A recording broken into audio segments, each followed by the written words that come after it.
Shalom Bapak Ibu Saudara dan kasih Tuhan. Kita bersyukur saat ini karena kemurahan Tuhan, karena kebaikan Tuhan. Kita boleh berkumpul bersama-sama dengan keluarga kita. Kita mau terus datang kepada Tuhan. Kita mau terus arahkan hati kita kepada Tuhan. Kami mengangkat tangan kami Tuhan sebagai ucapan syukur kami karena pemeliharaan-Mu di dalam kehidupan kami. Pagi hari ini Tuhan, kami mau merasakan hadirat-Mu Bapa, memenuhi setiap kami keluarga demi keluarga. Terpujilah nama-Mu Bapa, kekal sampai selama-lamanya. Haleluya. Terima kasih Tuhan. Penuhi hatiku dengan hadir-Mu.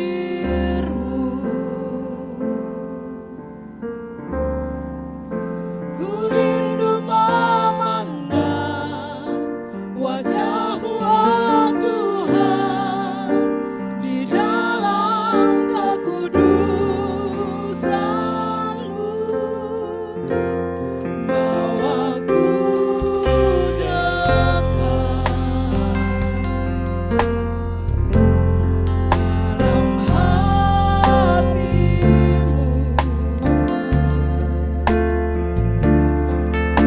Ku rindu mendengar suara-Mu, oh Tuhan, di tempat kudus-Mu segala.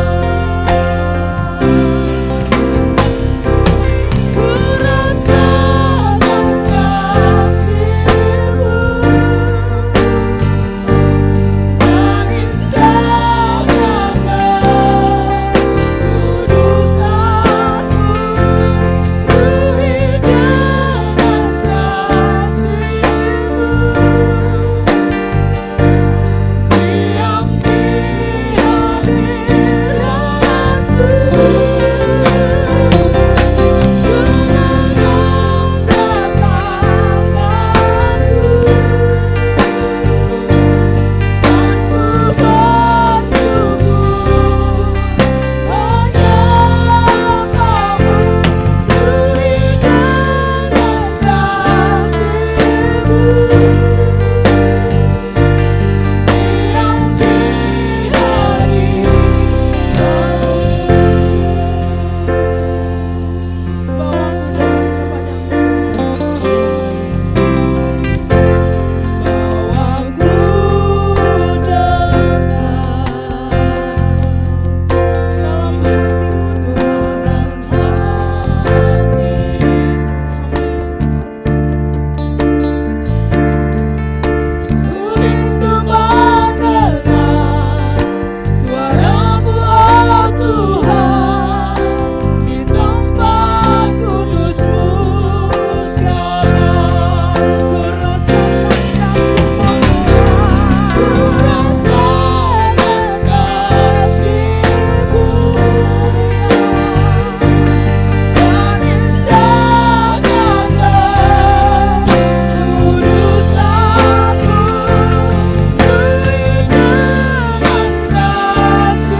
sampai selama-lamanya. Haleluya. Amin. Shalom Bapak Ibu Saudara dikasih Tuhan. Mari terus kita naikkan pujian kepada Tuhan, Allah yang berkuasa atas segalanya. Amin. Haleluya.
Salam saudaraku yang dikasihi Tuhan Yesus. Jumpa kembali dengan saya, Pendeta Abraham Sutrisno, Gembala Sidang GPA Sola Gratia, dalam ibadah online saat ini, yang mana saya ingin membawakan satu renungan khotbah dengan tema Yesus berkelana. Sebelumnya kita akan baca dalam Kisah Rasul pasal yang pertama, ayat yang ketiga. Kita akan lihat di situ. Demikian firman Tuhan. Kepada mereka Yesus menunjukkan dirinya setelah penderitaannya selesai, dan dengan banyak tanda yang membuktikan bahwa Yesus hidup, sebab selama 40 hari ia berulang-ulang menampakkan diri dan berbicara kepada mereka tentang kerajaan Allah. Kita tunduk kepala, kita berdoa. Bapa, dalam nama Tuhan Yesus kami mengucap syukur kalau kami boleh beribadah walaupun secara online Tuhan. Dan kiranya setiap telinga yang mendengar, setiap mata yang melihat video ini Tuhan, bahkan setiap hati yang menanggap, pikiran yang merespon, semuanya Tuhan jamah, Tuhan berkati, sehingga firman Tuhan yang singkat ini boleh menjadi berkat bagi setiap kami yang mendengarnya Tuhan. Terima kasih Bapa, demi dan di dalam nama Tuhan Yesus kami mengucap syukur, kami berdoa kepadamu. Haleluya, amin. Saudaraku yang dikasihi Tuhan Yesus, firman Tuhan saat ini saya ingin bicara tentang Yesus berkelana. Sesudah kebangkitan Yesus, Yesus masih berkeliling di Israel selama 40 hari. Pertanyaannya, kenapa 40 hari? Rupanya kalau kita teliti dalam Alkitab, angka 40 hari itu adalah angka yang sempurna, bahkan angka yang menyempurnakan segala sesuatu. Oleh karena itu, Yesus mengambil satu contoh bahwa dirinya tinggal di bumi atau di Israel sesudah kebangkitannya masih 40 hari. Contoh yang lain, Musa berpuasa 40 hari, Yesus berpuasa 40 hari. Musa 40 tahun di padang gurun, Musa juga diasingkan di tanah Median selama 40 tahun. Air bah turun di bumi selama 40 hari. Bahkan wanita setelah melahirkan pun pulih setelah 40 hari. Bahkan ada peringatan tentang kematian seseorang, yaitu peringatan 40 hari. Dan bahkan Yesus mengambil contoh, dia ada di bumi setelah kebangkitannya, masih 40 hari dia tinggal di bumi. Saudaraku yang dikasihi Tuhan, kata berkelana di sini saya mengambil satu contoh. Kenapa Yesus berkelana? Saya pakai istilah itu. Artinya mengembara kemana-mana dengan satu tujuan tertentu, bisa untuk mencari sesuatu yang baru atau pengalaman yang baru. Di dalam pemikiran Yesus, Yesus cukup 40 hari tinggal di Israel di antara para murid untuk menyempurnakan pelayanannya dan mempersiapkan para murid untuk tongkat estafet. Karena setelah 40 hari kemudian Yesus harus terangkat ke sorga, dan tongkat penginjilan untuk menjangkau dunia bagi Allah itu melalui para murid atau orang percaya yang ada saat itu dan ada saat ini. Saudara yang dikasihi Tuhan, kita lihat tujuan daripada berkelananya Yesus di Israel. Yang pertama yaitu untuk menggenapi firman dan nubuatan yang pernah dia sampaikan dalam pelayanannya selama 3,5 tahun di bumi bersama dengan para murid. Kita lihat di dalam Lukas pasal 9 ayat 22, Matius 17 ayat 20 dan 23, bahkan Lukas pasal 18 ayat 33, di mana 3 kali Yesus memberitahukan kepada para murid tentang penderitaannya. Anak manusia akan mengalami sengsara, disiksa, mati, dikuburkan dan dibangkitkan pada hari yang ketiga. Rupanya saudara dikasih Tuhan, sekalipun Yesus sudah 3 kali mengutarakan ini, tetapi tidak cukup meyakinkan para murid.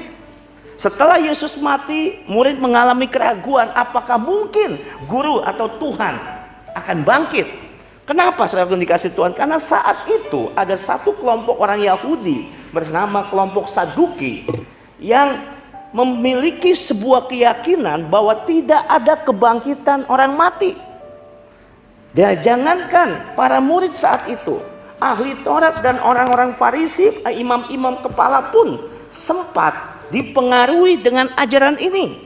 Bahkan mereka katakan pada saat Yesus katakan, aku akan bangkit pada hari yang ketiga, mereka mengecap Yesus sebagai penyesat. Bahkan ajaran yang Yesus lontarkan tentang 3 hari kebangkitannya itu merupakan penyesatan. Jadi murid itu mengalami keraguan-raguan. Nah, saudaraku yang dikasih Tuhan, tetapi setelah Yesus berjumpa dengan mereka, muncul kembali iman percaya mereka. Dan inilah salah satu tujuan daripada Yesus menemui para murid. Yesus berkelana di Israel, berjumpa dengan para murid supaya para murid lebih yakin dan mengerti nubuatan yang pernah disampaikannya harus tergenapi. Yang kedua, saudara yang dikasih Tuhan, kita lihat dalam Lukas pasal 24. Lukas pasal 24 ayat yang kelima dikatakan mereka sangat ketakutan. Dan Lukas pasal 24 kita lihat ayat yang kelima dikatakan demikian, mereka sangat ketakutan dan menundukkan kepala, tetapi kedua orang itu berkata kepada mereka, mengapa kamu mencari dia yang hidup di antara orang mati? Rupanya kata kedua orang ini di terjemahan yang lain, di kitab yang lain, di Injil yang lain mengatakan malaikat, saudaraku. Nah, saudaraku yang dikasih Tuhan, kita lihat malaikat sempat menyatakan Yesus hidup dengan sebuah pertanyaan kepada mereka saat itu yang berjumpa dengan malaikat ini. Kenapa kamu mencari dia yang hidup? Dengan kata lain, malaikat mendeklarasikan tentang kebangkitan Yesus. Kubur jadi kosong, batu besar terguling, kematian tidak dapat membatasi dan membelenggu kuasa kebangkitan Yesus. Karena dia hidup, saudaraku, berarti bagi kita yang percaya ada harapan. Bagi kita yang percaya akan ada hari esok dan hidup yang akan datang apabila kita percaya kepada dia. Karena replika daripada apa yang dialami Yesus itu pun juga kita alami bersama-sama. Kalau Yesus bangkit dan Yesus hidup, berarti kita juga akan mengalami hidup yang baru di dalam Tuhan. Hal yang ketiga terakhir, saudaraku yang dikasih Tuhan, tujuan daripada Yesus berkelana selain untuk menggenapi nubuatan tentang penderitaan sampai pada kebangkitannya, yang kedua untuk menyatakan bahwa Yesus hidup, dan yang ketiga mengutus para murid untuk tugas yang baru menjangkau dunia bagi Kristus. Kita akan melihat di dalam Matius pasal yang ke-28 ayat 19 dan ayat yang ke-20. Semua kita bisa mengerti dan kita tahu bahwa ini adalah sebuah amanat agung. Karena itu pergilah dan jadikanlah semua bangsa. Kata bangsa di sini artinya etnos, golongan-golongan atau kelompok-kelompok tertentu, muridku, dan baptislah mereka dalam nama Bapa, Anak dan Roh Kudus, dan ajarlah mereka melakukan segala sesuatu yang telah kuperintahkan kepadamu, dan ketahuilah aku menyertai kamu senantiasa sampai pada kesudahan zaman. Saudara dikasih Tuhan Yesus, yang ketiga, tongkat estafet itu akan dikerjakan oleh para murid. Oleh karena itu Yesus mempersiapkan dan memberikan tugas baru kepada para murid dengan amanat agung. Karena penginjilan harus tersampaikan kepada dunia, penjangkauan jiwa dunia bagi Allah itu harus dilakukan. Dan kita lihat, saudaraku, sekalipun Yesus memberikan tugas baru kepada mereka, tetapi Yesus katakan, aku menyertai kamu sampai pada kesudahan zaman. Bahkan di samping itu juga Yesus menjanjikan dan melengkapi para murid dengan kuasa yang Bapa berikan kepada dia. Di dalam Markus pasal yang ke-16 ayat 17 dan 18 dikatakan bahwa tanda-tanda ini menyertai orang percaya. Mereka akan mengusir setan demi namaku, menumpangi tangan orang sakit, orang itu akan sembuh, dan sebagainya. Nah, saudaraku dikasih Tuhan, kita lihat Yesus menjanjikan melengkapi dengan kuasa yang Bapa berikan kepada dia. Karena segala kuasa di surga dan di bumi telah diberikan kepada Yesus oleh Bapa, dan Yesus berikan itu kepada para murid. Dan di samping itu juga Yesus menjanjikan dalam Kisah Rasul pasal 1 ayat yang ke-8, yang mana dikatakan apabila Roh Kudus turun ke atas kamu, maka kamu akan menerima kuasa. Kata kuasa dari satu kata bahasa aslinya dunamis, yang artinya ledakan terjadi. Itu dijanjikan oleh Yesus kepada para murid, yaitu kuasa Roh Kudus yang akan menyertai dia, yang akan menyertai mereka, yang akan melengkapi mereka dengan karunia Roh Kudus untuk mereka. Nah, saudaraku dikasih Tuhan Yesus, lengkap sudah 3 hal ini menjadi satu tujuan. Yesus harus 40 hari tinggal di bumi setelah kebangkitannya. Biarlah firman yang singkat ini boleh memberkati kita sekalian. Kita belajar daripada para murid, kita belajar daripada apa yang Tuhan Yesus mau lakukan dalam kehidupan para murid dan orang percaya. Sekalipun saat ini kita sedang mengalami tekanan hidup karena wabah corona menyerang dunia, tetapi saya yakin semangat yang baru manakala tekanan hidup itu datang, kita tetap yakin bahwa Yesus memberikan kekuatan, menjagai, melindungi kita semua. Demikian firman Tuhan. God bless you all. Pesan saya, saudara yang dikasih Tuhan, sebelum saya tutup dalam doa, yaitu kita tetap waspada, jaga jarak, sering cuci tangan, jalin keintiman dengan Tuhan, banyak doa, baca firman. Kiranya Tuhan senantiasa melindungi kita semuanya. Mari kita tunduk kepala, kita berdoa. Bapa, di dalam nama Tuhan Yesus, aku minta Engkau memateraikan setiap firman yang kami dengar pada saat ini, boleh menjadi rema-rema dalam kehidupan kami, memberikan kekuatan baru kepada kami, semangat yang baru di tengah-tengah wabah virus corona ini mendera dunia Tuhan. Tetapi kami tidak takut Tuhan, sebab kami yakin penyertaan-Mu sempurna atas setiap kehidupan kami. Biarlah Tuhan, kami boleh merespon dengan baik selama Engkau di bumi Tuhan 40 hari seperti para murid Tuhan. Dan kami tahu Tuhan, tongkat estafet penginjilan sedunia diberikan kepada kami untuk kami lakukan bersama-sama seluruh orang percaya di dunia ini Tuhan. Terima kasih Bapa, di dalam nama Tuhan Yesus kami mengucap syukur. Haleluya. Yang percaya katakan amin. Tuhan memberkati.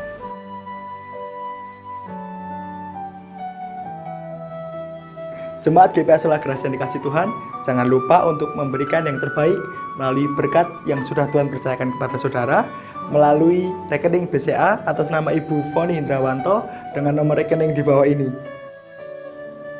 Sudah lihat?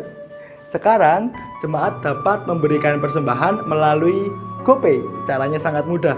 Buka akun Gojek saudara, kemudian pilih bayar, kemudian scan barcode ini, kemudian tulis nominal yang saudara akan persembahkan kepada Tuhan, kemudian ketik OK. Jangan lupa untuk memberikan dana diakonia yang setiap bulan saudara berikan kepada Tuhan melalui rekening ini. Saya percaya setiap persembahan yang saudara tabur pasti akan dibalas Tuhan berlipat kali ganda. Biarlah setiap persembahan kita menjadi dupa yang harum dan menjadi pelebaran kerajaan Tuhan di dunia ini. Terima kasih, Tuhan Yesus memberkati.